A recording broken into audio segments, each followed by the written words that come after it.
I'll be discussing the assignment 6. Now, in the assignment 6, what I'll be discussing is I'll be discussing the equivalent circuit diagram of the induction machine.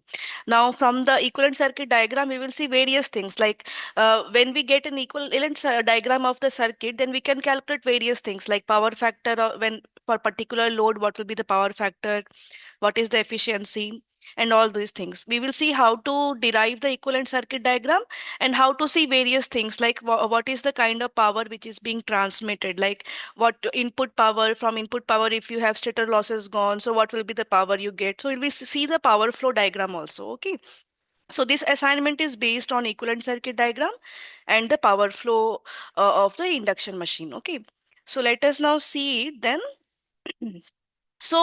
These were the things which we were discussing in the last class. So from these things only, then we will slowly go to equivalent circuit diagram. Now here, this we know very well what is the slip. Slip is basically ns minus nr by ns, where ns is the synchronous speed of the induction machine and nr is the actual rotor speed of the induction machine. Now, depending on the variation in the rotor speed, we can get the slip varying from 0 to 1. Okay, so if in most of the questions you will see that we will be given the slip information. Indirectly, they are giving you the rotor speed information. So you can get the rotor speed using this slip by this formula. Hmm.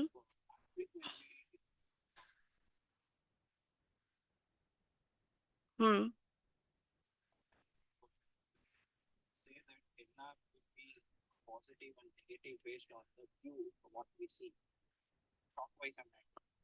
Okay. Yes. Yes. Hmm.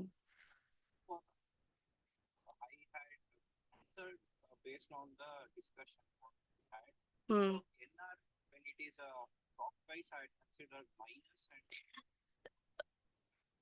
Okay, answer is not matching.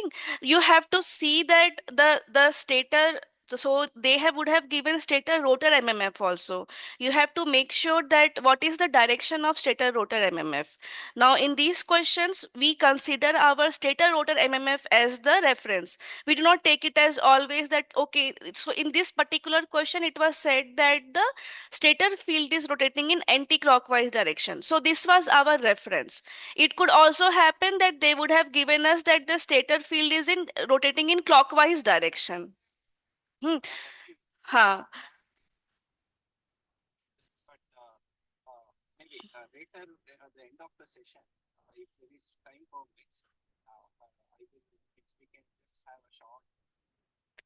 Okay, just show me the question then. Okay, just show me that question then, because you see, what happens is that you understand, right? It is not fixed. Like it is not fixed. It totally depends on where the stator field is. Like, hmm.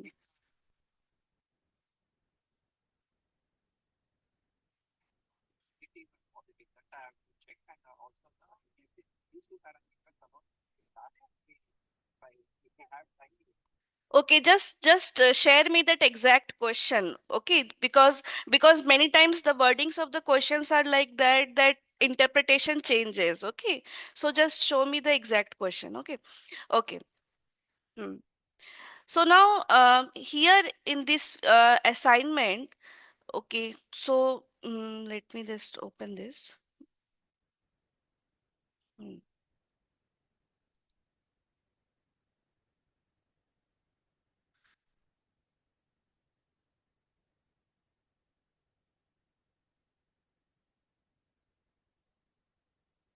Hmm.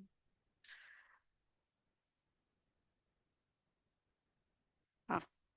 So here we will be seeing some things, and from that we will be deriving the equivalent circuit diagram of the induction machine.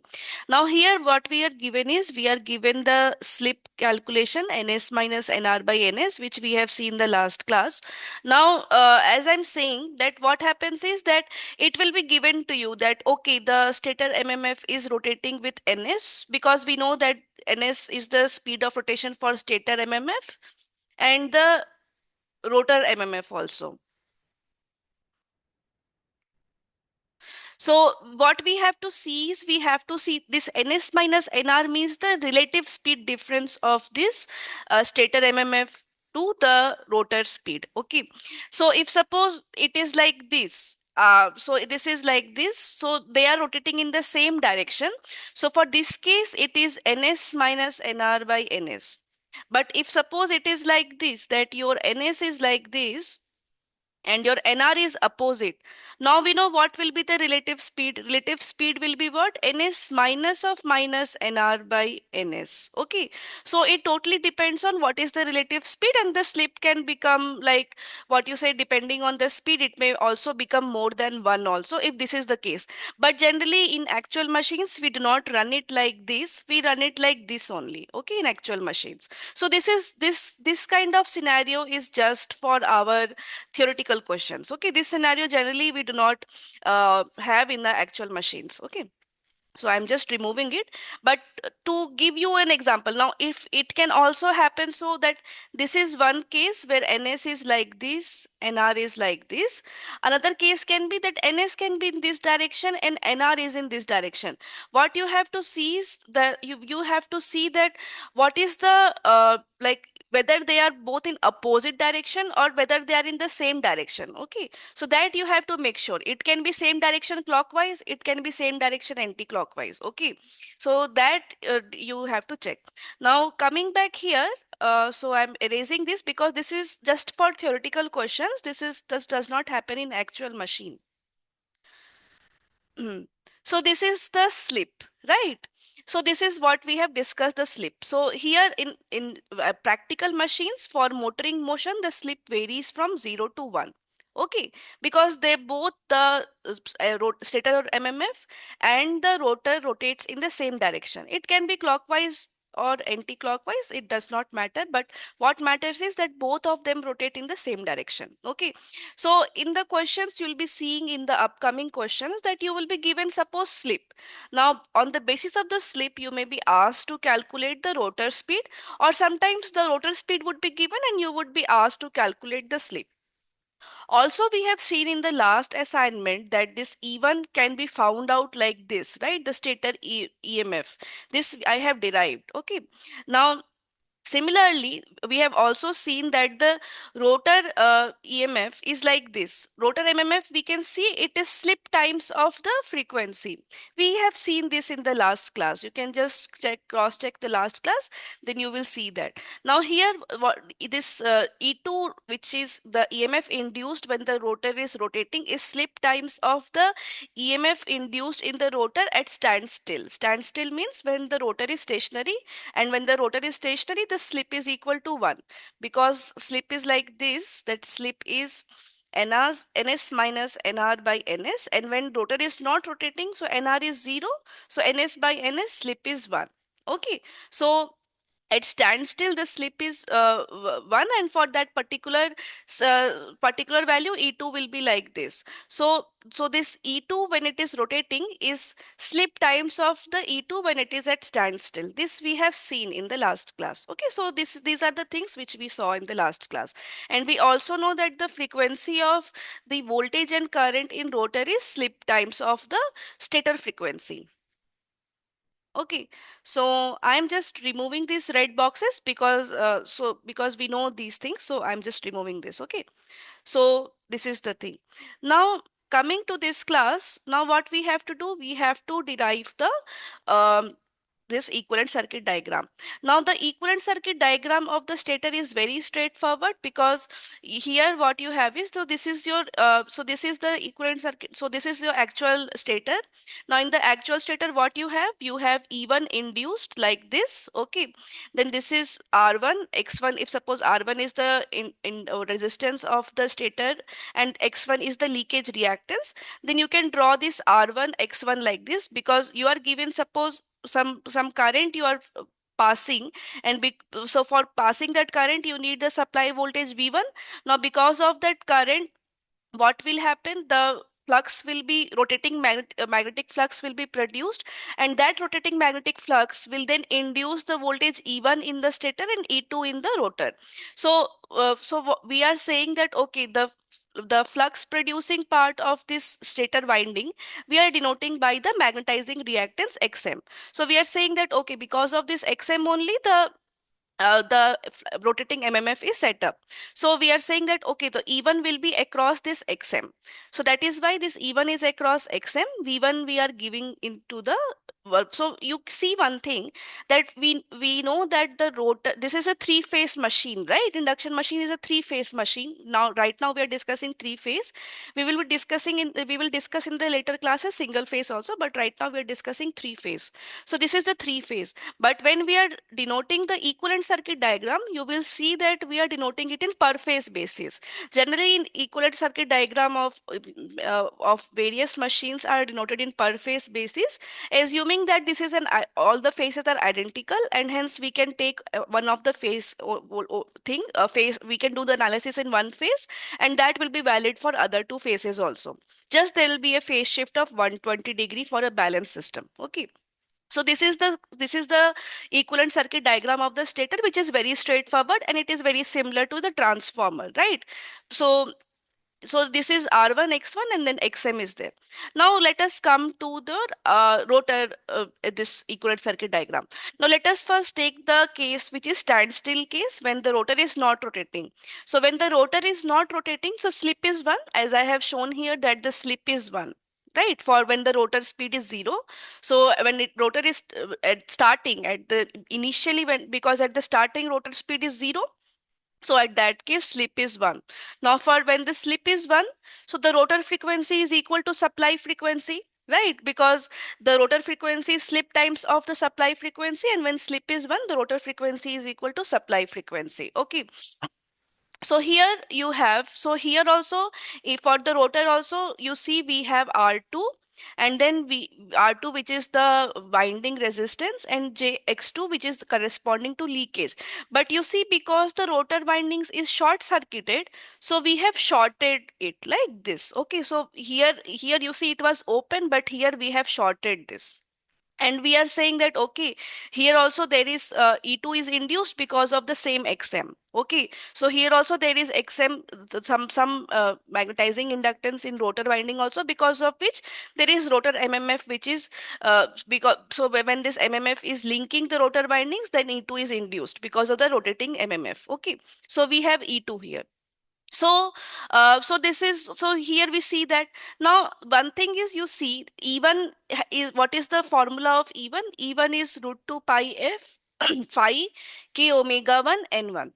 And E2, if we say it is standstill, so E2 at standstill for slip equal to 1 is root 2 pi f phi k omega to n2. So if we take E1 by E2 ratio, then we will get n1. So if we suppose this kw1 and let us say that kw1 n1 divided by kw2 n2 is a. Kw1, we have seen that it is basically your distribution factor and all those things. Okay.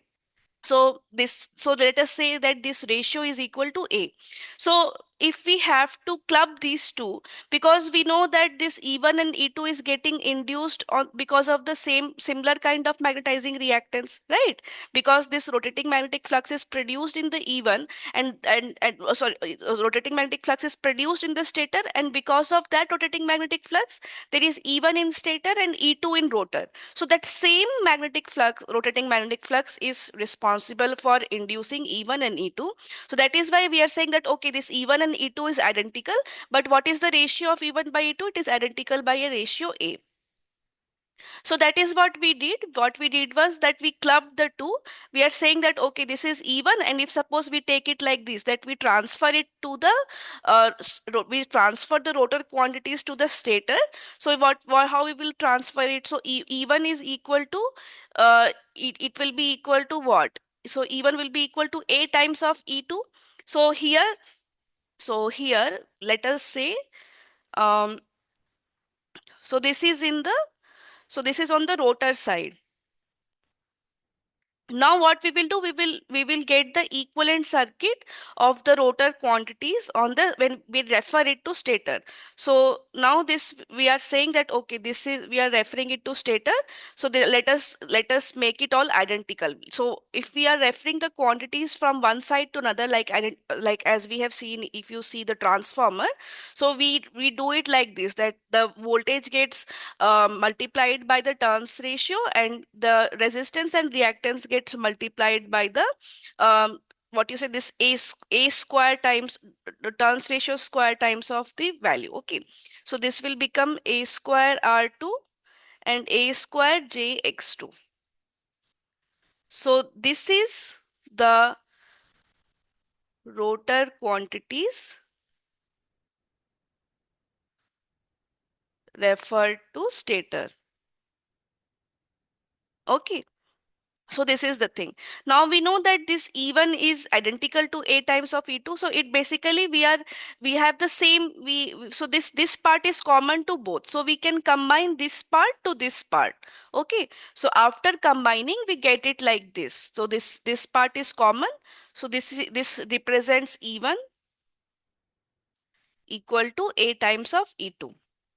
Okay, and then we have a square x2, and this is r2 a square. Okay, but remember that this is for what condition? When slip is equal to 1 and when the rotor is stationary.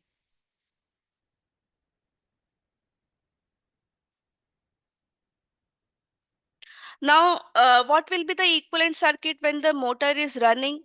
So let us now see how will the things change.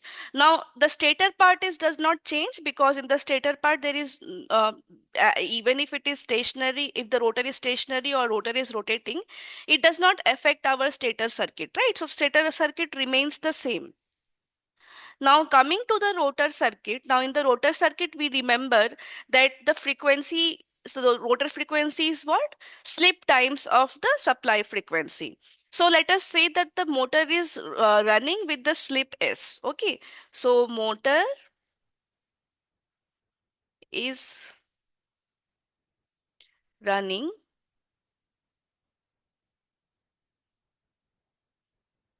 with slip S. Okay. So let us assume. So let us assume that the motor is running with the slip S, and hence rotor frequency is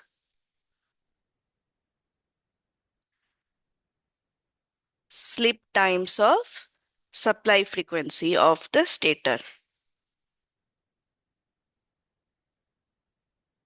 Okay, so here we you see we supplied our stator with the voltage V1 and with the frequency F. So here our everything will be S times of F. Okay, so we have seen what is the E2 when it is running. So we have seen that okay, when the E2 is running, it is slip times of E2 at standstill. Okay, so that is why here is instead of writing it as only E2, which we did earlier, now we are multiplying it by the slip times of E2.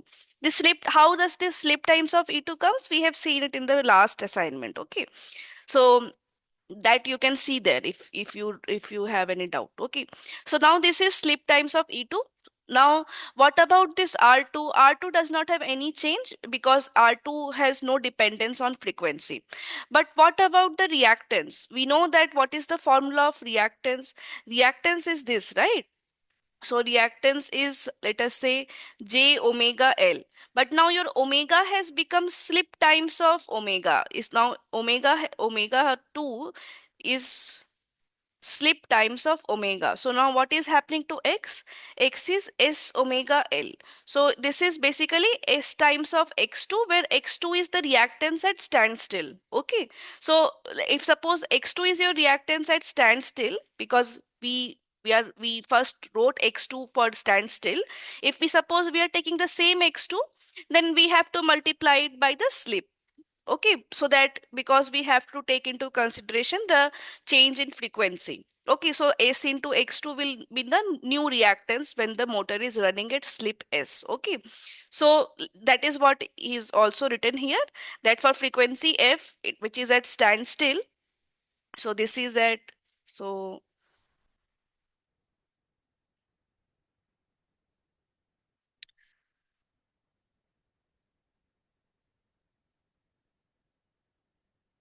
this is standstill. Okay, so that is why, because we are taking the same x2, we are representing our this with the same x2, taking x2 as standstill. Then when the frequency becomes sleep times of supply frequency, then x2 will become sleep times of the x2 at standstill. Okay. Also, we have to take E2 at voltage at standstill, which we have already taken in the circuit diagram. Okay, so what will be the current I2? So current I2 will be nothing but the voltage which is across here, divided by the impedance of this rotor. So here what we have, SE2 divided by impedance. So impedance is resistance square plus the reactance square. So reactance is SX2. So this is SX2 whole square. So this is what is the I2 current which we get when the motor is running. But the thing is that we have to represent our equivalent circuit diagram like this, right? We have to club the stator and rotor side, then only it will represent our induction machine as the whole. Then it was easier to do it for the motor when it was at standstill, but for this case it is running but because this is at slip slight times of frequency, slip times of voltages, so how to club the two? Okay, so let us now take, so here let us, this is the same thing but here it is little bit unorganized, here it is organized in a better way. Okay, so this is the situation. Okay, um or okay, so let us go from there to there only. Okay, so this is the current I2 which we have obtained earlier, right? When it was like this, so when we were giving it SE2, okay, SE2 was here, then you had SX2 and R2. Okay, so this was the I2 current for this case, I2 for this case. Okay, so and what will be the power factor? So if we calculate the power factor is nothing but tan inverse of reactance by resistance. So our reactance is S times of x2, so this tan inverse of reactance by resistance becomes sx2 by r2. Okay, so that is what sir has also written there. So this is the power factor of the current I2. Okay, this is the actual machine. So this is for actual machine. Now let us take a fictitious machine. Okay, let us say that, okay, this is a fictitious machine, and let us say that it is having the resistance of R2 by S, but the rotor is at standstill. So for the this fictitious motor,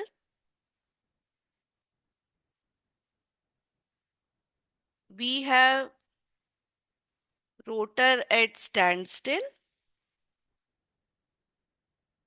having resistance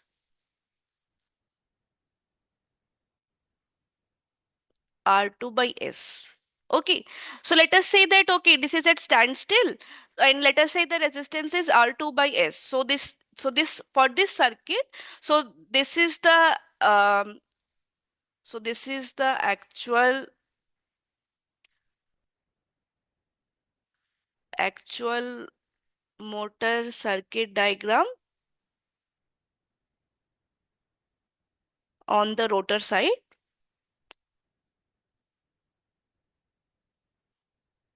and this is the, so I will now draw the circuit diagram for the fictitious motor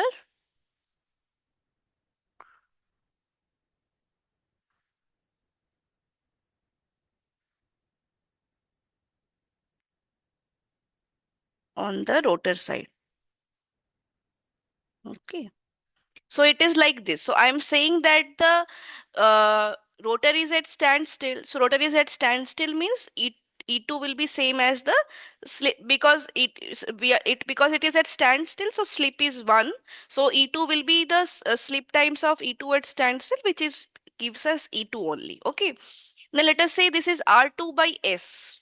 And this is X2 because it is at standstill. So at standstill, the rotor frequency is equal to supply frequency. Okay. So this is the condition. So now let us calculate I2 for this condition. So if I calculate I2 for this condition, it will be E2 divided by under root of resistance square. So R2 by S square plus X2 square. Okay. So this will be my I2. And what is the power factor in this case? So power factor is reactance by resistance. So reactance is X2 and resistance is R2 by S. Okay, so you will see that in this first case for the actual motor and for the fictitious motor, the magnitude of current and the power factor of this current is same, right? So you see for this case and for this case, when you are representing it, it is the same. So for representing purpose, like when we are representing the machine, we will represent it in this way.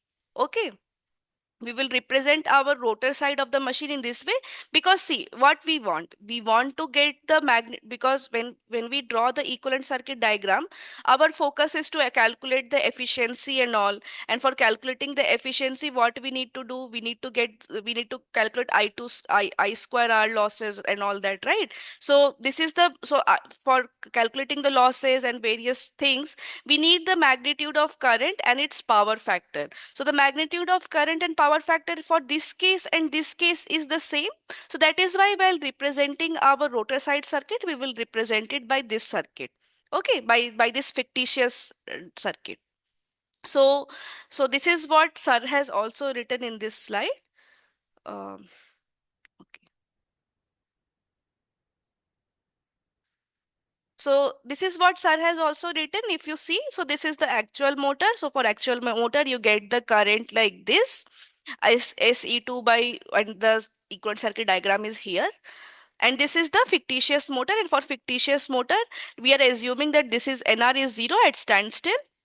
Resistance is R2 by S. And because it is at standstill, so the EMF is E2 and frequency is F and reactance is X2. Okay, so from all this we get the current value this. So the magnitude of current here and here remains the same, and power factor also remains the same. Okay, so this is just so we take the fictitious motor because when we want to club these when we want to club this side and this side, what we want is that our frequency should be the same, our frequency should match, right?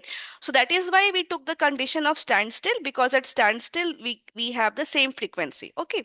So now let us so after combining the two circuits, like taking the standstill condition, we get it like this. So here you can see that instead of writing it as R2, we are writing it as R2 by S, because here we took our assumption that we are having the resistance of R2 by S in a standstill motor. Okay, so that is why this is R2 by S, and here we are transferring the parameters of the rotor on the shutter side using the standstill what you say turns ratio, which we saw that here, right?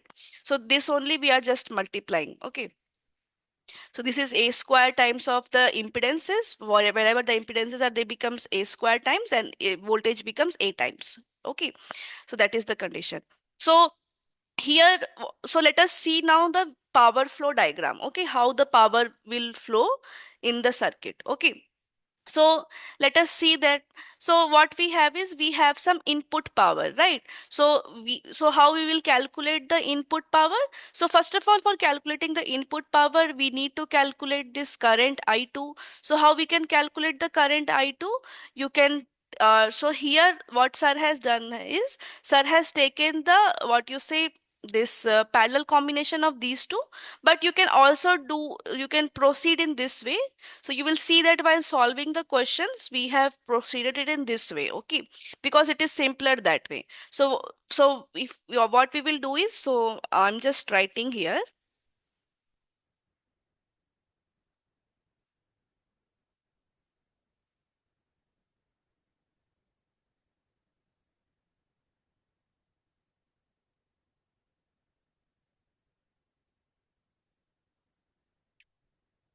So this is R1 X1. This is R2 by S and X2. Okay, X2 dash and R2 dash represents that they are transferred quantities. So it is basically A square times of R2 and all that. Okay, so dash represents that. Okay. So now we have to calculate this. Um, so we have to calculate the what you say this current in this. Okay. So what is this current?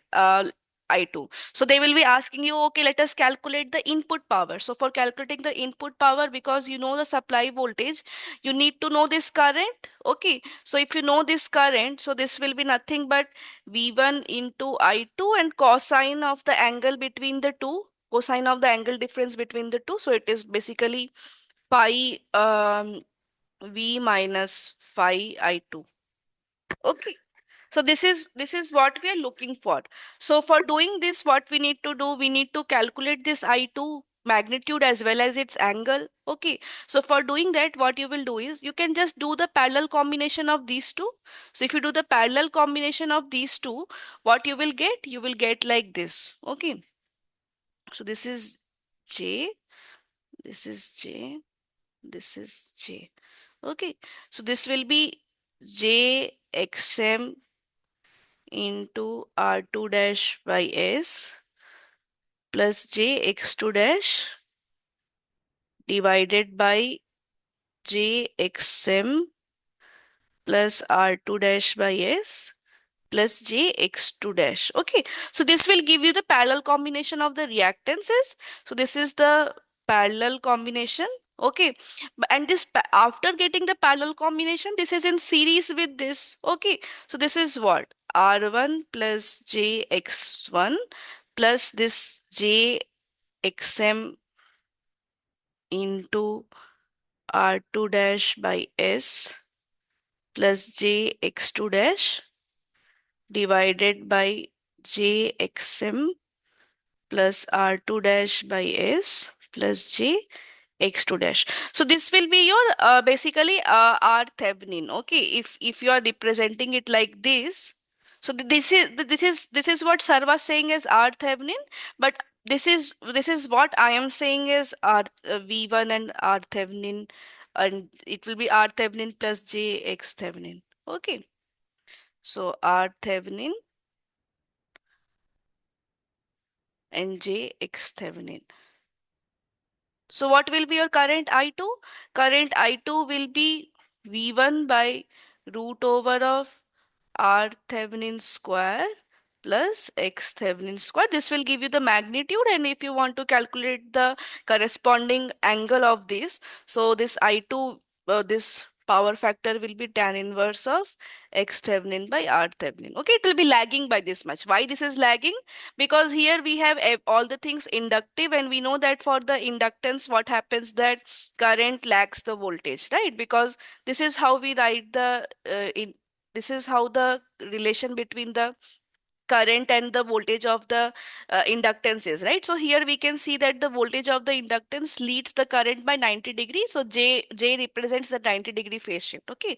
So we know that, okay, so current will lag by 90 degree for a purely inductive circuit. But since it is not a purely inductive circuit, you have some resistances also. So it will be lagging, but by some angle. So what is that angle? It will be tan inverse of X Thevenin by R Thevenin. Okay. So you by using this, you can calculate your I2. Okay, so this is how you will calculate your I2. Now we will see some other things. Okay, so now let us see this power flow diagram. So understanding this power flow diagram is important. So you can calculate your input power. Input power, as I said, it will be V1 into I2 cosine of the angle difference, where this phi I is this. Okay, phi I is given like this, and magnitude is given like this for I2. V1 will be given in the question, V1 and its angle. So by you doing that, you can calculate the I2. Okay. Now, so P in you can calculate as V1 I2 cosine of the angle difference between this V1 and this kind of the diagram. So this is the process of calculating the input power. Now from the input power, if we will have in the stator side, so because input we are giving to the stator for induction motor, remember, right? We supplied in the induction motor with some three three phase balanced currents. Okay. So that is what so this that will correspond to some input power. So this is the input power of the induction motor in the stator side. Now what we will have some stator copper loss, because there will be some I2 square R1 losses. So here copper losses will be nothing but this I2. So I2 square R1 will be in one phase, but in because remember this is a per phase diagram, right? As I said that this equivalent circuit is per phase diagram, but there are three such phases like this. So what will happen? So this will be three times of I2 square into R Thevenin will be R1. Okay. So you will see that this R Thevenin which sir is saying it in our case it will be R1. Okay. So let me write it. Okay.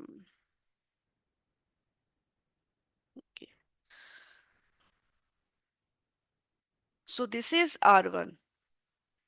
Okay, so this is the so where this R1 is the stator um resistance. Okay, so this is the stator copper loss. For three phases, this is three times of this current I2 magnitude square into this R1. So this much of, if the stator copper loss is removed, then what we will have is we will have something called as air gap power. Okay, so this is air gap power.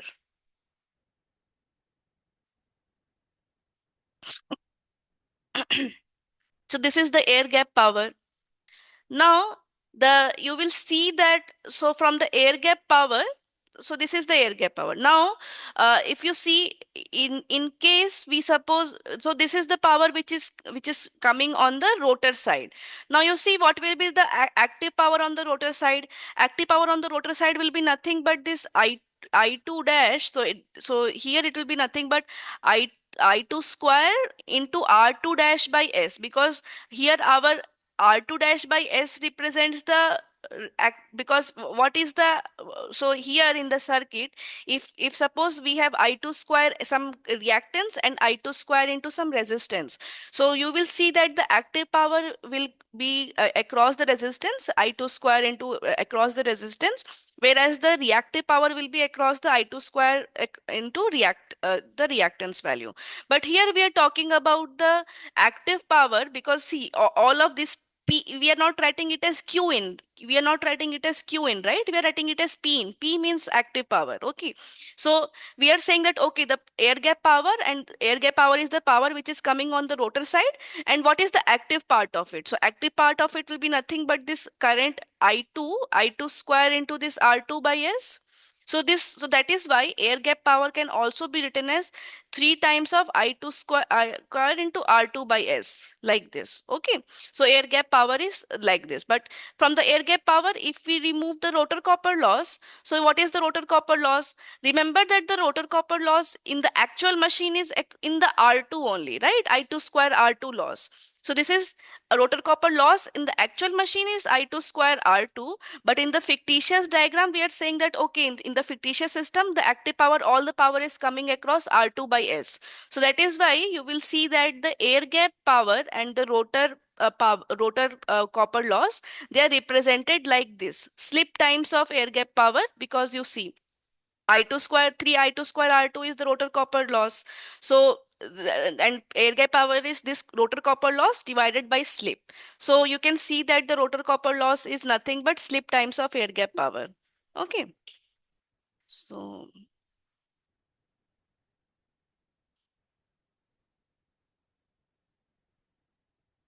So that is the thing. Okay.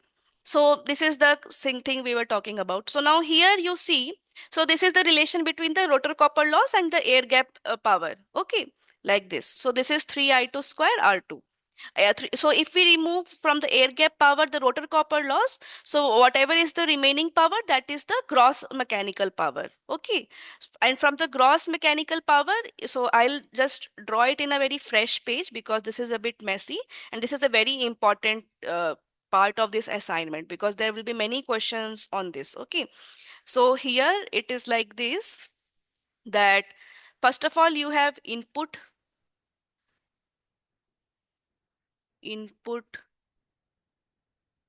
power to the stator. Okay. Now what is happening? Some power is going out in the form of stator copper loss, which is 3 times of this I2 square. So first of all, this is V1 I2 cos phi V minus phi I. Okay. This is 3 times of I2 square into R1 as per our this diagram here. Okay. So as per this diagram, so I'm just drawing this diagram. Okay. V1 R1 JX1. You had JXM,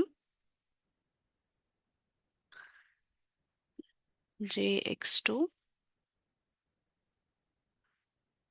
R2 dash by S. A dash I'm writing because it is a referred rotor quantities. Okay. Then when you do this, what you get is you get air gap power. You get air gap power. Okay. Now from the air gap power, if you take out the rotor copper loss,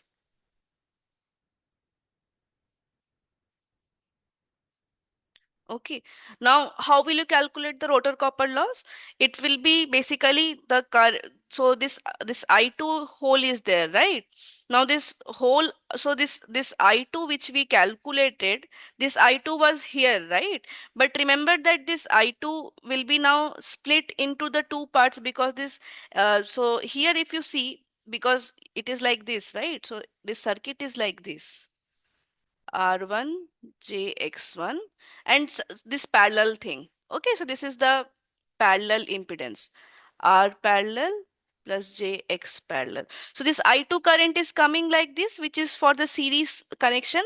But here this I2 will be getting divided into the parallel connection, which is like between the XM and between this part, between this X A square X2 and A square R2 by S. Okay. So from this parallel combination, you can calculate the current I2 dash. Okay. So this I2 dash you can also find like how Sir has found, or you can also find I2 dash in this way that okay, I2 from all these things, all this process you have obtained I2, and then I2 will be split into the parallel combination like this. So if you have to get I2 dash, so just let me continue in the next slide. Okay.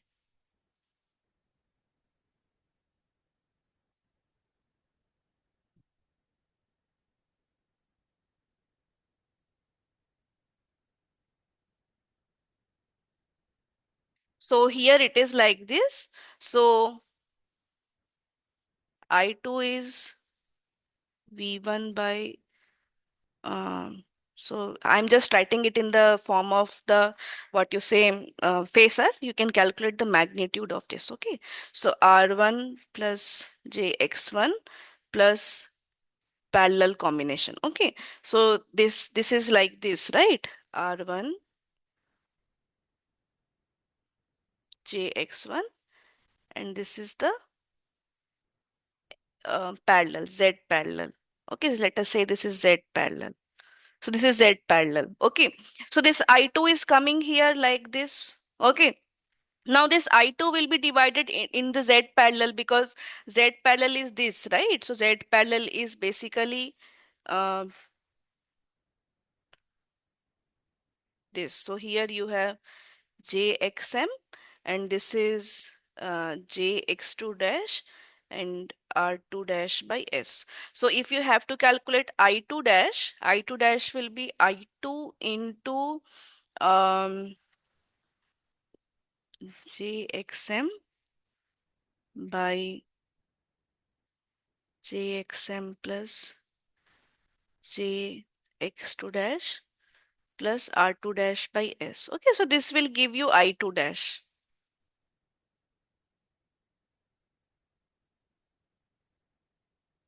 Okay.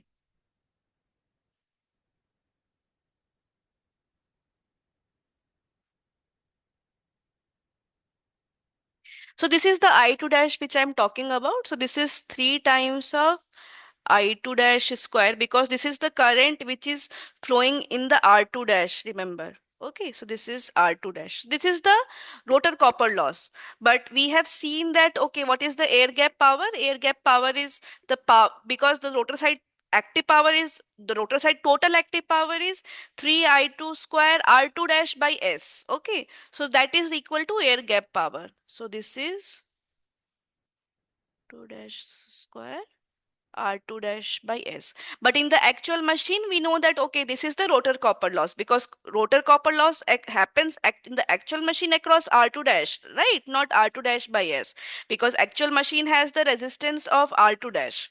Okay, this is the for the fictitious machine. Okay, so this is the rotor copper loss. Now what you have is, you have the gross mechanical power.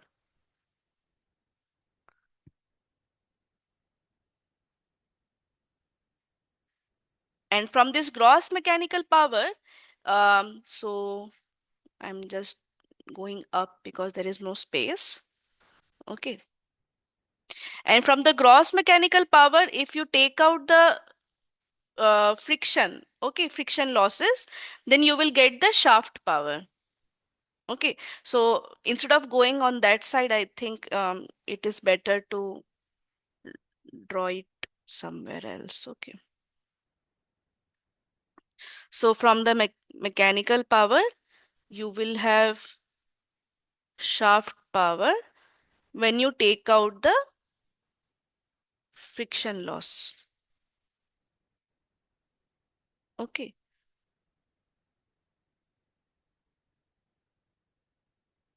So this is the power flow diagram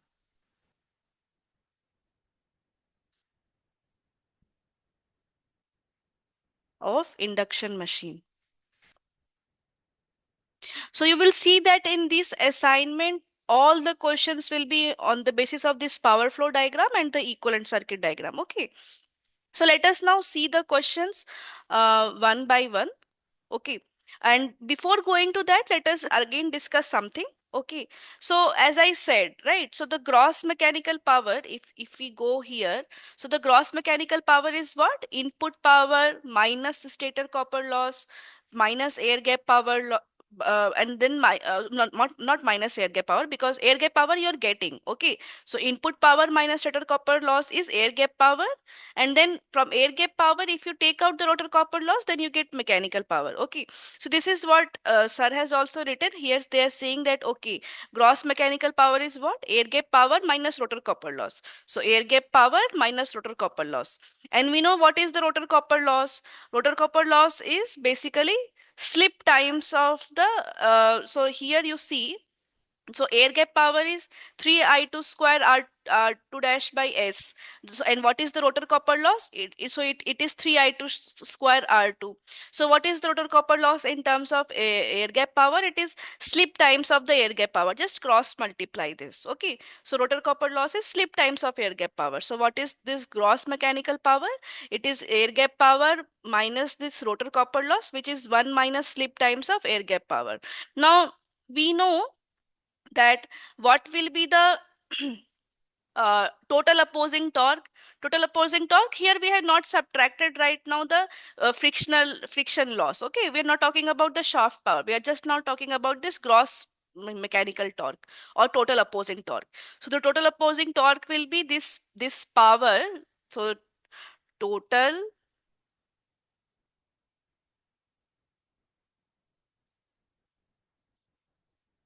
opposing torque is 1 minus basically gross power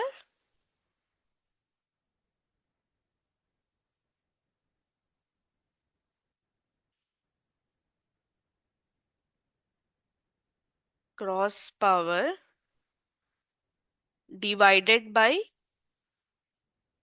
2 pi nr by 60. I am writing in this form because nr is, let us say, rotor speed in rpm. We know that what is torque? Torque is power by omega r. Okay. And we know omega r is in radian per second. Okay. So omega r is in radian per second.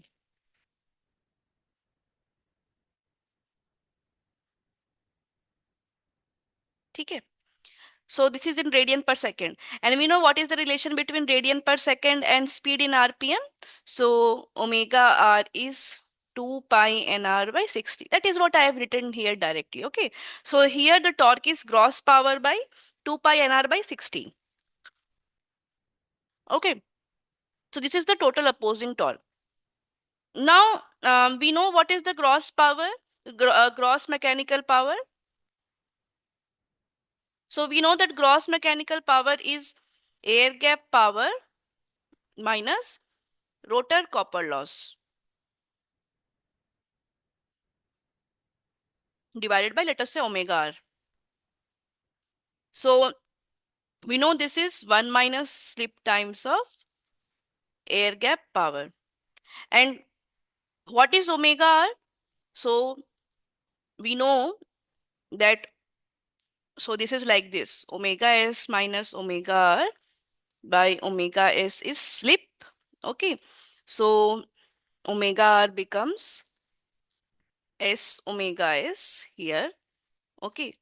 So this is like this. Omega s minus s omega s is omega r. Omega r is 1 minus s times of omega s. So this becomes 1 minus s times of omega s. So this, you see, 1 minus s gets cancelled. So this is also equal to air gap power by omega s. Okay. So this total opposing torque is, if we neglect the friction loss, it becomes air gap power by omega s. Okay. So you can calculate this total opposing torque by this method also. Here this is basically, uh, if you have the information of air gap power and rotor copper loss, then you can calculate it like this.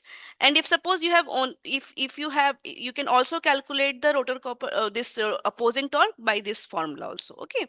So these two formulas are valid. So now let us see the questions one by one. Okay.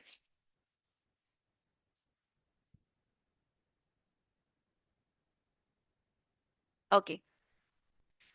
So questions are very easy. You just have to understand this power flow and you have to understand the circuit diagrams. Okay. So after all this discussion, I think the questions will be easy to understand. Okay. So first of all, here, so this is the information which is given. This information is given for the consecutive 8 questions. Okay. So here they are saying that this is the per phase standstill equivalent circuit diagram. So remember this standstill word. Okay. So it means that instead of writing it as, so this R2 by S is written like this because this is on the rotor side, where this S is 1. So, so you know this is the referred quantity, remember R2 dash. Okay. And this is JX2 dash. This is R1 and JX1 as it is. And this is JXM. Okay, from our discussion. So these are the quantities which are given to you for a 12 pole 250 volt 60 hertz star connected induction motor. Okay. And the motor is running at 7% slip. So by giving the slip information, they have given you indirectly the NR information. Okay. Because NS can be known by the information of this 12 pole and 60 hertz. So you know the information about NS, you know the information about NR. Okay. So these two things you know. And they're saying that this total friction and friction losses are 1400 watt. Okay. First of all, what they're asking you to estimate the line current. Okay. So first of all, what you need to do is you need to find the equivalent per phase impedance. So first of all, because we have to in our discussion, we have seen it like this. Okay. So this is R Thevenin, JX Thevenin, and this is V1. So they're asking you to calculate, let us say I2, which I am saying it as I2. So this becomes V1 by root over R Thevenin square plus X Thevenin square. Now, how do you arrive at this R Thevenin and X Thevenin? As I said, first of all, you have this R1, JX1, and here you had JXM and you have R2 JX2. So they're asking you to estimate the line current drawn, and you see they are also here actually for making it more clear, they should have said that the line current drawn when the motor is running. Okay, but they are saying that the motor is already running at 7% slip. That is why they have not mentioned it again, because they are saying that okay, now the motor is in running motion and you have to calculate the line current when the motor is running. And otherwise they would have specified, okay, that you have to estimate first line current at standstill. But they have not said anything. In the last statement they have already mentioned that the motor is running at 7% slip. So motor is running, right? So motor is running means what? You have to represent it as R2 by S, where S is given as 0.07. Okay, so this is how you have to represent your thing. Now, what will be how to arrive at R Thevenin and X Thevenin? So this is R1 JX1 and you have Z parallel. And what is this Z parallel? Z parallel is nothing but the parallel combination of these two.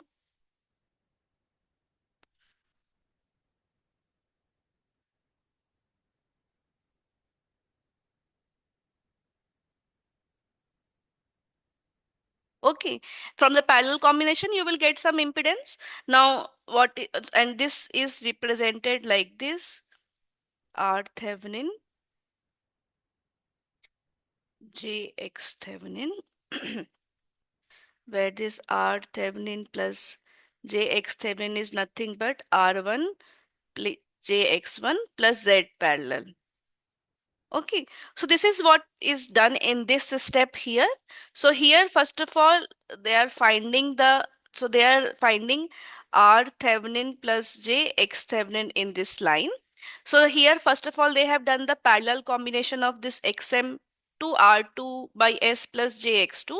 So here you can see this is R2 by S, R2 is zero point 0.2 and S is 0.07. So R2 by S plus JX2 into JXM divided by JXM plus R2 by S plus JX2. Okay, so this is the Z parallel they are getting. So this is the Z parallel. Okay, so this is the Z parallel, and then it is series connected then to R1 and JX1. So R1 plus JX1 plus Z parallel will give you the equivalent per phase impedance R Thevenin plus JX Thevenin. Now what will be the line current? So you see in the machine, generally when the rating is given, they have, if it is not mentioned, they have already mentioned it is line to line voltage.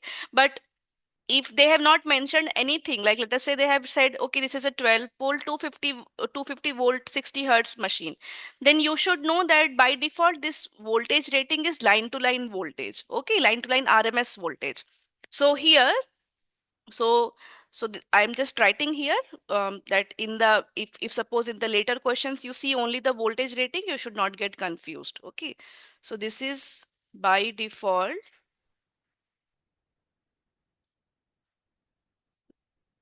line to line RMS voltage. Okay. And what is the relation for a star connected? Because this is a star connected machine. They have said that it is a star connected induction machine. Now, for a star connected system, what is the relation between the line to line voltage and the phase voltage? Okay. So this is V line to line and this is V phase.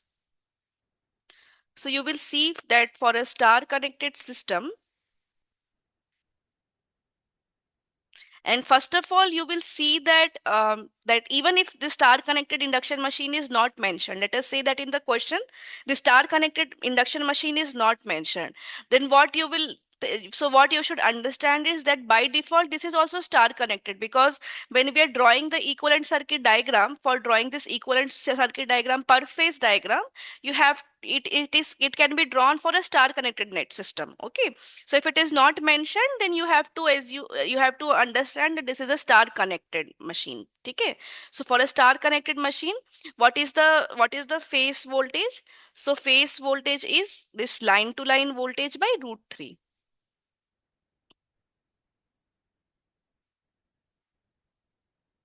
So this is what is done in this step, that it is written as line to line voltage by root 3.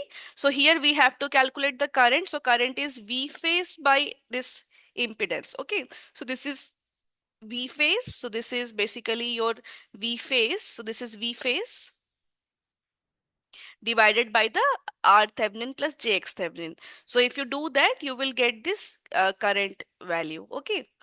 So this is how you can get the line current. So here you have obtained the line current in what you say phasor, but we know that in the calculator you will not be given scientific calculator, right? So in that case, what you should do is you should do it like this, that I2 magnitude you calculate like this, that V Thevenin divided by root over of R Thevenin square plus X Thevenin square.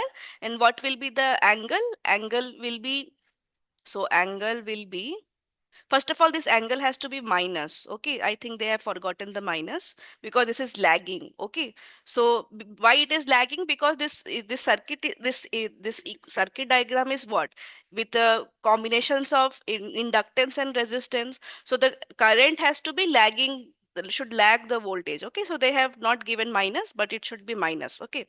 So, and how you will calculate the power factor? You will calculate the power factor like this, minus of tan inverse X Thevenin by R Thevenin. Okay. So this, in this way you can calculate in your calculators, which will be given in the exam. Okay. So like this you can calculate the current. So because they are like in the question they will, like when they're asking you the current, they're asking you to find the what you say the value magnitude of the current. So you just mention the magnitude here. Okay. So that this in this way you can calculate the value of the current. Now, in the next question, they're asking you to calculate the input power. So, in the previous question, we have obtained the current, right? We have obtained the current and its corresponding phase power factor angle phi. Okay. So, what will be the input power? So, you can write input power in this way, like 3 times of V phase into I phase cosine of the phase angle difference. Okay. Phi V minus phi I. But here we have taken that, okay, let us say this 250 volt is our reference. So here in this question, we took it as 250 by root 3 angle 0. Okay, so this we took it like 0 degrees. So that is why this 5V we are assuming that, okay, this is 0. Okay, now you see this is V phase, right? Now 3 times of V phase is 3 times of V line to line by root 3. So this is 3 times of V line to line by root 3. And for the star connected system,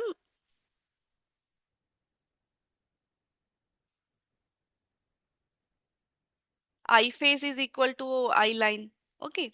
So this is I line cosine of phi I. Okay. So this becomes, so this is root 3 VLL IL cosine of the phi I. So here we know VLL is given to us as 250 volt line to line, right? So this is 250 volt. Now, I line we have obtained this question. In the question, they were asking line current because here we calculate actually the phase current, because from this circuit diagram you're getting the phase current. But for the star connected system, the phase current is equal to line current, and hence that is why in the line current you entered the phase current value which you calculated. Okay. So here you will write the magnitude of this.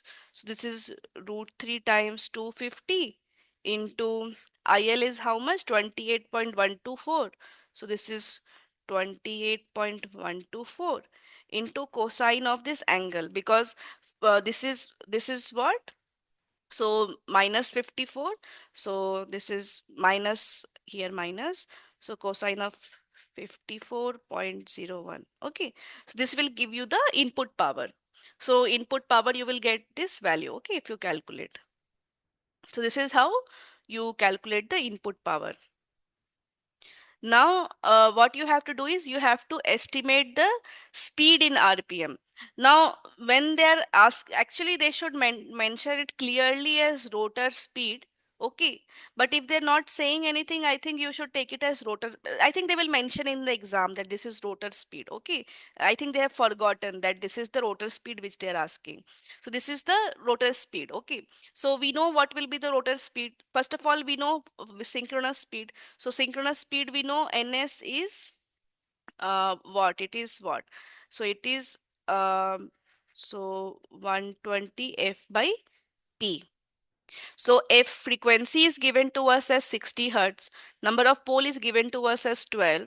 So this is 120 into 60 by 12. This is 600 RPM.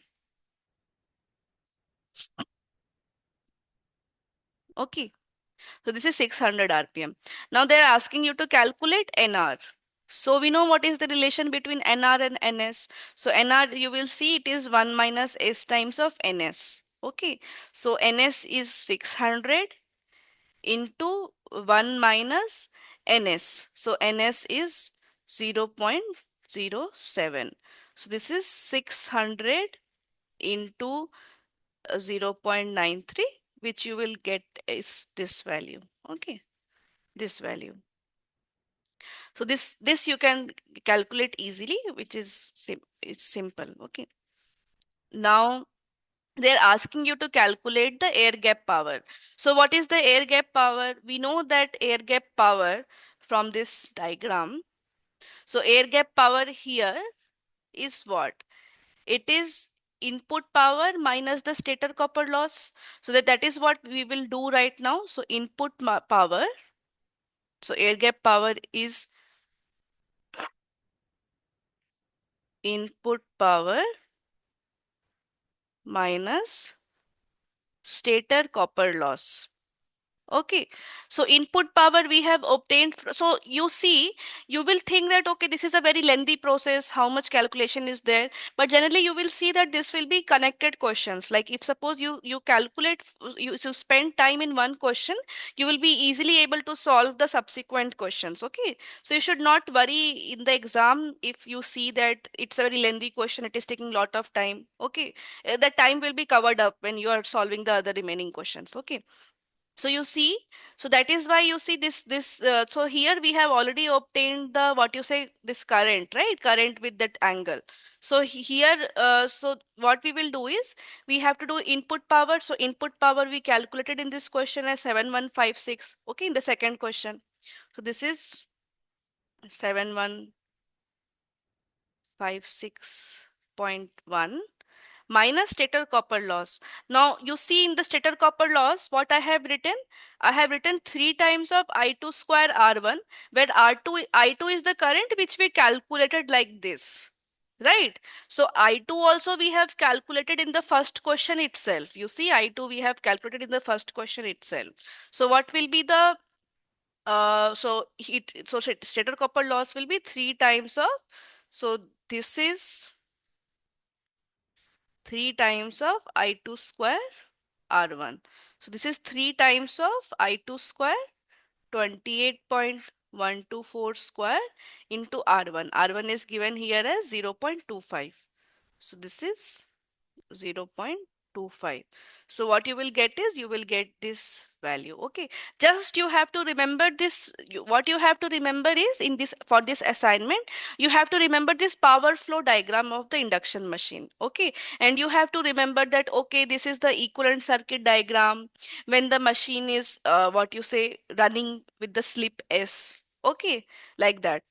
And what will be the equivalent circuit diagram at the standstill? What is the relation between the various voltages and frequencies? We have seen, right? So these are the relation E1, E2, and these things. So if you know these things, you will be able to solve this, because right, these things are basically circuit theory. Okay, if you these things you know in the circuit, how to calculate in the circuit theory, but this is the concept behind it. Okay. So now, um, so air gap power is nothing but input power minus stator copper loss. Which input power we have calculated. We have seen in one of the questions how to calculate the input power. And here in stator copper loss, what is the current? Current is 3 times of I2 square R1, where this I2 is the current corresponding to the input current. Okay, input line current. Because see, input line current, is, so when you calculate input line current, so input line current will flow through this both the what you say, this R1 x jx1 and this Z parallel. But so what will be the copper loss? So copper loss will be this I2 square into R1, right, for one phase. So that is why this I2 which we calculate in this step as the input current, that current only will flow in the R1. After that, it will get divided in the parallel connection. But till here, it will be the input current only, right? Then it will divide into two parts as per the KCL. Okay. But here it is still I2 in the R1 side. That is why this is I2 square R1. Okay. The input current which we calculate here, input line current, square into R1 for one phase. And for three phase, it will be three times. So here this is 3 times of I2 square R1. So if you do this, you get the air gap power like this. Okay. Now what is asked? It is asked gross mechanical power. So what is the relation between the gross mechanical power and, so you see this is the gross mechanical power and this is the air gap power. So from air gap power, what is the gross mechanical power? We have seen here, right? So gross mechanical power is 1 minus slip times of air gap power. Okay. So this is what? So gross mechanical power is air gap power into 1 minus slip. Okay. So that is what is done. Air gap power we have calculated in the previous step into 1 minus S will give us the gross mechanical power. Okay. This is, you see all the questions are connected. So you will see that this in this assignment, you will find that all the questions will be connected. So so if it takes time to solve some questions, you give it the time, because then all the questions are related. So you spend the time to calculate it properly in one of the steps, then you will get the remaining subsequent questions also is based on this solving. Okay. So okay, so this question we have done. So this is gross mechanical power is 1 minus slip into air gap power. Okay. So now what we have to do, we have to calculate the shaft power. So here again you come back in this diagram. So in this diagram, what is the shaft power? It is the gross mechanical power minus the friction loss. Okay. So shaft power is, so shaft power is gross mechanical power minus the friction loss. Okay, so gross mechanical power you have obtained in this step, and friction loss is given in the question. You see, friction loss is given in the question. So you have to take friction loss from here, gross mechanical power from the previous question, you get the shaft power. Okay, now they are asking you to calculate the shaft torque. Now, what is the shaft torque? Shaft torque is shaft power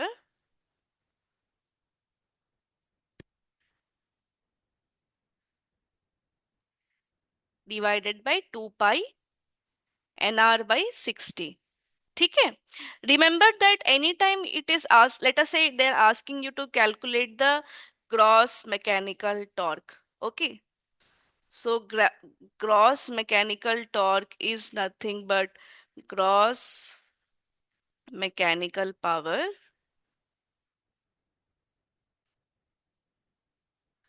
by 2 pi nr by 60.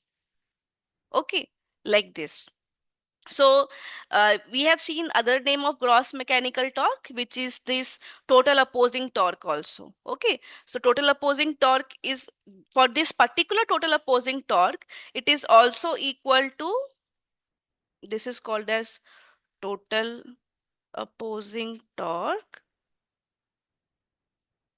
and it is also equal to air gap power divided by 2 pi ns by 60. But in gen we have derived this expression from this expression. Okay.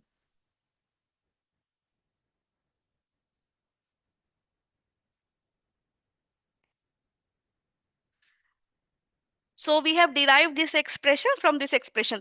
But generally when it is asked to calculate the torque, we calculate it by dividing it by omega r.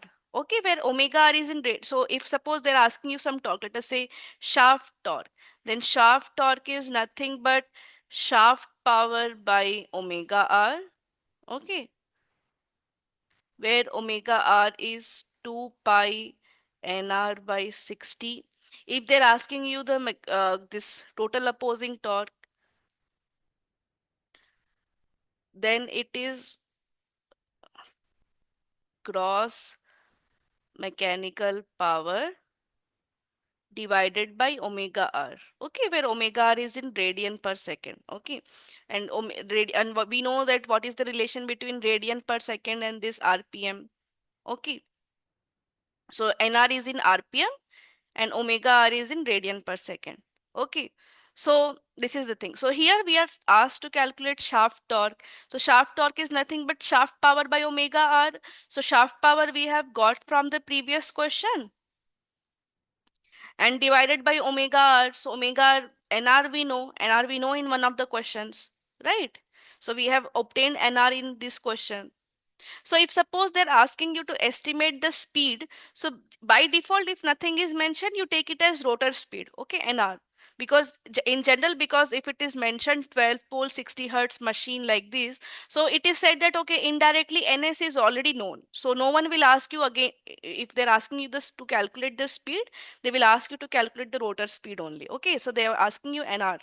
So here NR is also known. So we can just substitute shaft power divided by 2 pi NR by 60, which will give you omega R. So shaft power by omega R will give you shaft torque. Okay, so in this way you can calculate the shaft torque. Now they're asking you to calculate the efficiency. So what is the efficiency? We know efficiency is, so efficiency is, so efficiency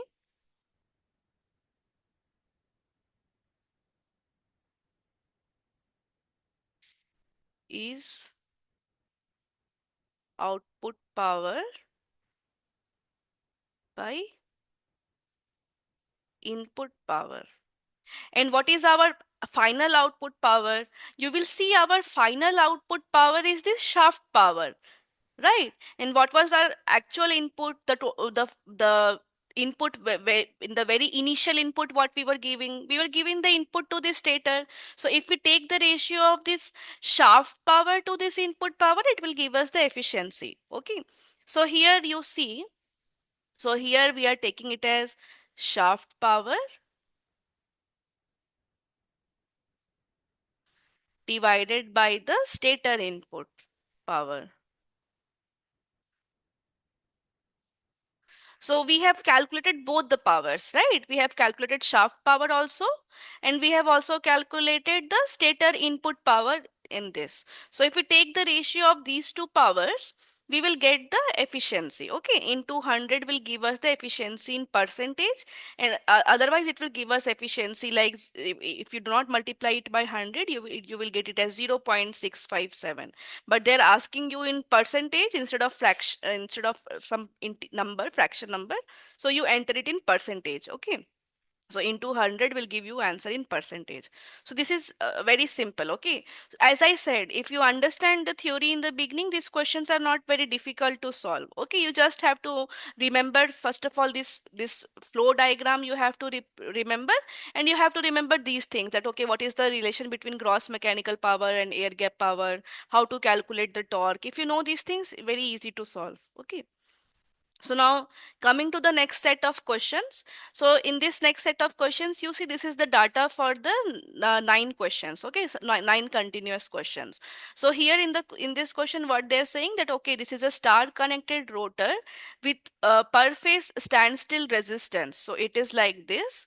So they are giving everything from the rotor onwards. Okay.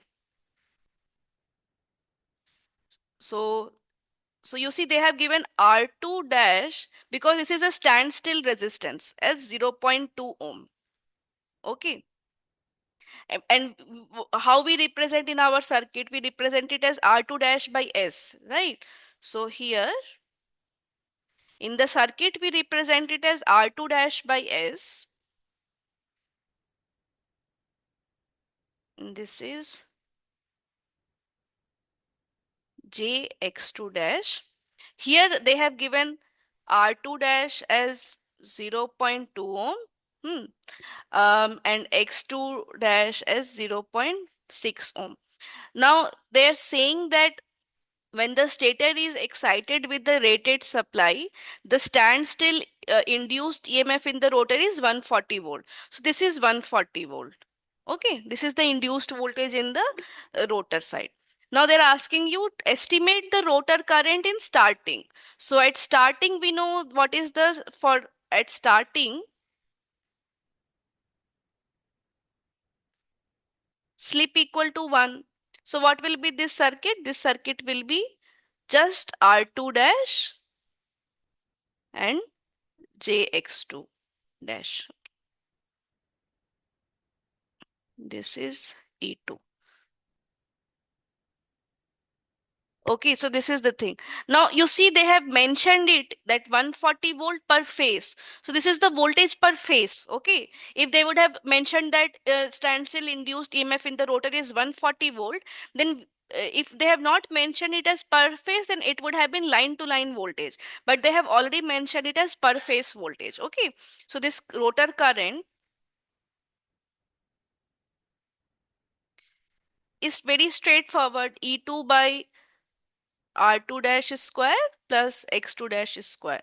So this is what is done here. Okay, E2, which is per phase voltage, rotor voltage, divided by R2, because this R2 by S equal to 1. So this is R2 dash only. So R2 dash plus square plus X2 dash square. So this is the rotor current. Okay, so this is the starting rotor current.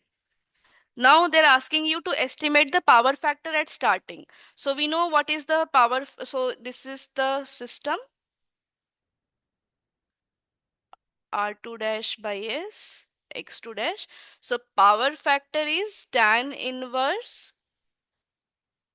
Okay, power factor, right? So it will be this. Okay, so this tan inverse will give you the power factor angle. Okay, so this is cosine of tan inverse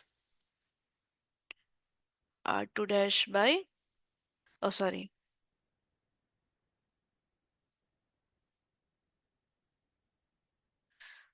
So this is x2 dash by r2 dash by s. Okay, this is also equal to, you will see, it is also equal to r2 dash by s by root over of r2 dash by s whole square plus x2 dash square. This I am writing from the power triangle. Okay, you can power triangle or power factor triangle like that. Okay, so from that I can directly write power factor like this. And we know that our S is equal to 1 because they're asking at starting. So here you can just substitute it like this. R2 dash by root over of R2 dash square plus X2 dash square. So this is what they have done here. Okay, this is what they have precisely done here. So in this way you can calculate the power factor. If they would have asked you to calculate the power factor angle, it would have been tan inverse of x2 dash by r2 dash by s, where s is equal to 1. Okay. And you can take cosine of that. That will also give you power factor. Also, you can get power factor like this also. Okay. In both ways, you can calculate power factor. Now, what we have to do? We have to estimate the torque at starting. So, how to estimate the torque at starting? So, we know so here, because they have not mentioned any friction or anything, so the type of torque which they're asking is the, because if they would have mentioned the friction loss, then okay, the torque which they're asking is the, what you say, the shaft torque. But if there is no friction given, so we are at this torque. Okay, the gross mechanical torque or total opposing torque. Okay, this is the gross mechanical torque or total opposing torque, where the friction torque is also included. So here we can see that the total opposing torque is equal to air gap power by omega s. Okay, so here I'm writing like this. So torque is air gap power by omega s. This torque is gross mechanical torque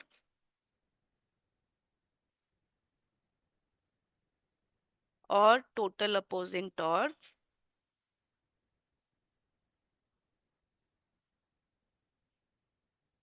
as friction is not mentioned in the question.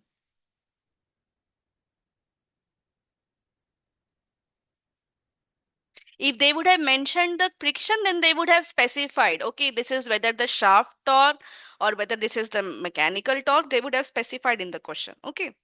But since they have not mentioned the friction, so they want to say that, okay, you calculate the gross mechanical torque. Okay. So we know it is air gap power by omega s. And what is the air gap power? Air gap power is rotor copper loss by S, right? So we know that because they're asking at starting, so for starting, the at starting slip is 1. So air gap power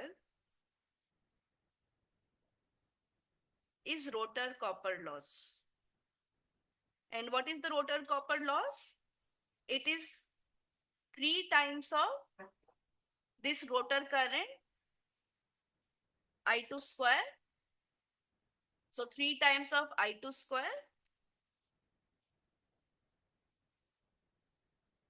So this is I rotor square into rotor resistance. So this is what is done here. You calculate the rotor copper loss. So rotor copper loss for at starting will be equal to air gap power. And we know torque is air gap power by 2 pi ns. So air gap power we have calculated from the rotor copper loss and 2 pi ns by 60. So 2 pi, so this is 2 pi ns by 60 where ns is in rpm. Okay. And for this system, what is your ns in rpm? It is 120 f by p. So this is 120 into 60 by 6, which is 1200 rpm. Okay. So this is equal to 2 pi into, I'm not doing any mistake, right? This is correct. 120 f by p. So this is 2 pi ns by 60. Okay. So this is the omega s. So this is basically this is basically air gap power by omega s. So this is air gap power by omega s. Okay. So this is omega s. So in this way you can calculate the torque. Now going to the next question. Now you have to find the rotor current at the speed of 1152 rpm. Now we know what will change. The change is like this, that you have R2 by S X2 and you have this E2. Okay. So what will be this I rotor current? So I rotor current will be E2 by root over of I2 by S whole square plus x2 whole square, where now you have to calculate the slip. So what will be slip? It will be ns minus nr by ns. So ns we have seen it is 1200 rpm minus 1152 rpm by 1200 rpm. So this you will calculate, you will get it as 0.04. So here you have to just substitute in this formula. Okay. So this is r2 by s. So r2 is how much? 0.2 ohm divided by 0.04 whole square plus 0.6 whole square. Okay. So E2 is also given per phase. So you have to just write it as 140 by this. Okay.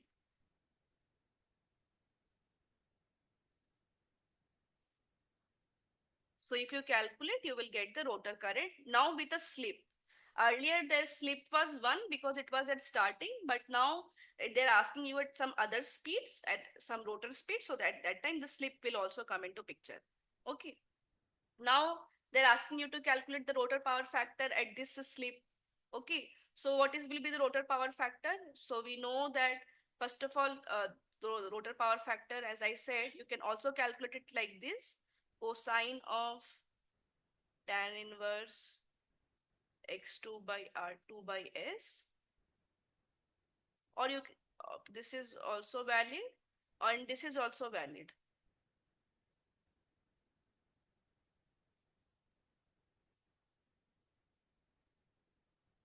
Okay, so you can calculate it like this. You will get this answer. Okay. Now, going to the next question. Now here what we have to do is we have to find the torque at this speed. Now remember what is the torque? We have said that this is basically there is no friction. So this is the gross mechanical torque, and gross mechanical torque is air gap power by omega s. Okay. And what is the air gap power for this case? Air gap power should be rotor copper loss by slip. Okay, so rotor copper loss will be 3 times of this new IR. Okay, IR square for this slip which we have calculated. Remember this IR, not the IR at standstill, because IR at standstill rotor resistance is different, and at running the rotor resistance is different. Remember, so the rotor current at the starting and rotor current in the when the machine is running will be different. Okay, so that is why here you have to take the rotor current which is at running. Okay, so this is IR running. Okay, into the rotor resistance. Rotor resistance is 0.2, so it will give you some value. So this is the value which they have said, and divided by slip. So what is the slip? Slip is, we have calculated in the previous question, so it is 0.04. Okay, so divided by 0.04. This will give you the air gap power. And what is the torque? Torque is air gap power by omega s. Where this omega s, we know what it is. It is 2 pi into ns. Ns we know for this system we have calculated, it is 1200 rpm. This is 1200 by 60. So this is this thing. So you have to substitute in this formula. So you will get the torque. Okay. Now they are saying that now what you do, you now add the external resistance of 0.5 ohm. Okay, now they are saying that, but so here they are asking you to calculate the rotor current after adding the external resistance. So here you have, so remember this is at starting. So at starting, this R2 is R2 by S is 0, R2 by S is 0.2, as S equal to 1. Okay, and this is x2, so x2 is 0.6, and this is the R external, so R external is 0.5 ohm.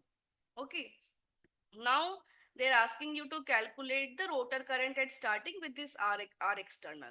So this rotor current starting will be E2 by this R external plus R2 square plus x2 square. Okay, because R2 by S is equal to 1, so this is R2 only. Okay, because at starting slip is equal to 1. So now if you substitute in this formula, you will get the rotor current like this. Now power factor. Now what will be the power factor? So power factor for this circuit is now modified like this, right? So this is now R external, and this is R2, and then X2. And here also they're saying starting. So R2 by S, where S is equal to 1, is R2 only. Okay. So for power factor for this circuit will be cosine of tan inverse X2 by R2 plus R external. Okay. This is how you will calculate the power factor when you have added the external resistance. In this form, it will be R2 plus R external divided by R2 plus R external whole square plus X2 square. Okay, so this is what they have done in this question. Now they're asking you to find the starting torque after adding the external resistors. Okay, So what will be the starting torque after adding the external resistors? So first of all, what will be the, so we know the torque is what? Torque is air gap power by omega s. Omega s remains the same. Okay. What will be the air gap power? Air gap power will be rotor copper loss by slip. Okay. Now slip is equal to 1 for starting. But what is the rotor copper loss now?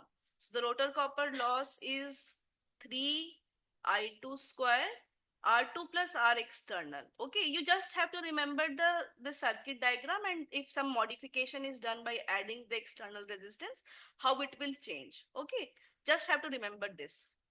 So in this way it is. So what is the current I2 which you have obtained for this R external case? So that you have to put here. So this is the I2 for R external which you have calculated. Okay. So this you have to put in this formula. So you will get the air gap power, and air gap power is basically, so air gap power you put here and then divided by omega s. Okay. So this is the last question of this assignment. So uh, so that is all. So if you have any doubt, you can ask.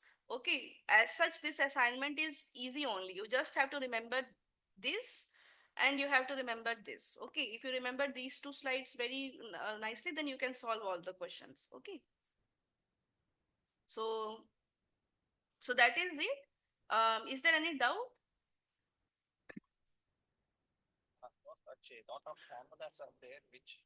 Uh, no, you just have to remember this diagram. If you remember this diagram, then as such, there are not many formulas. Okay, just have to remember this diagram. That is all. That is why I drew this diagram. Hmm. Hmm. Okay. Huh.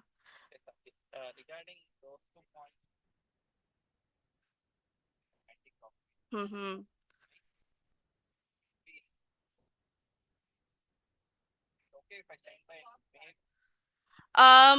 Yes, you can send by email. Okay, so what you can do is you can send by email. Okay, your thing. So,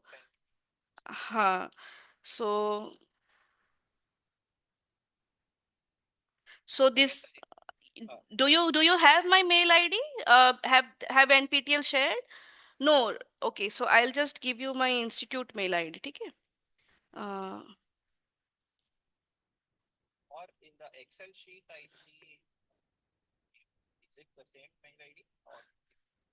Uh, in the Excel sheet, you see my mail ID, like how you see that. Have them.